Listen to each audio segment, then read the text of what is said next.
Welcome viewer, welcome to our first active. Here's the breaking news. Yes, some shoot out of the soft rock like reptiles bathing in the surround of mysterious depression, resembling an ancient board game played all over the world, and a few words straight up puzzling.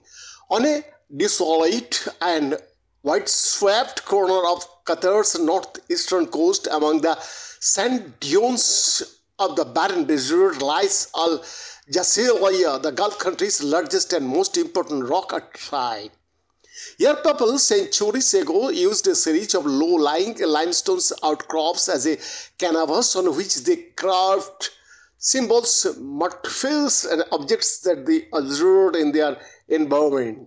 Overall, archaeologists have found a total of some 900 rock carvings or petroglyphs at Al Jazeera. They were mostly enigmatic cup mark arranged in various patterns including rows and rosettes, but also eye-catching representation of selling shapes usually seen from above but also depicted in linear profile among other symbols and signs.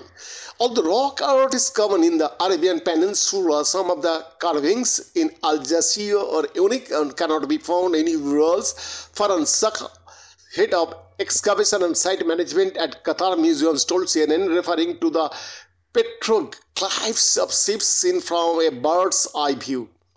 These carvings represent a high degree of creativity and observance skills on the part of the artist who made them, he said, also of abstract thinking as they were not able to see the dough, a traditional shape, from above. There are about 12 notable petroglyph sites in Qatar located mostly along the country's coast, though some carvings can even be seen in the heart of Doha's Al Bidapur, overlooking the chronically popular waterfront promenade.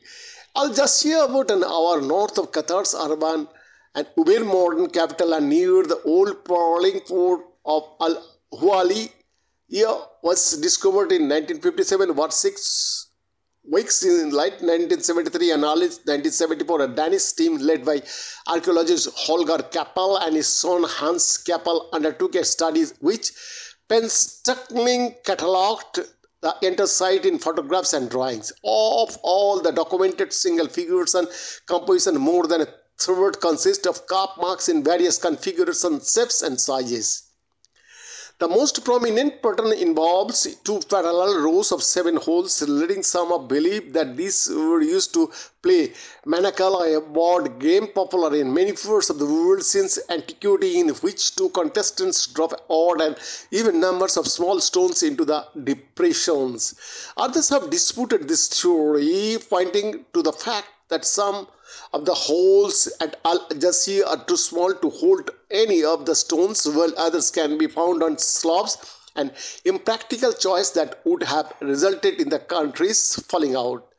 Further suggestions include the carp formation being used in some way for divination or for the sorting and storage of pearls, or as systems to compute the time and tides. So what were they actually for and what do they mean? It is very difficult to answer, acknowledged Sakal, who also does not side with the board game theory. We have no direct clues about the motifs used in Al Jazeera, he said.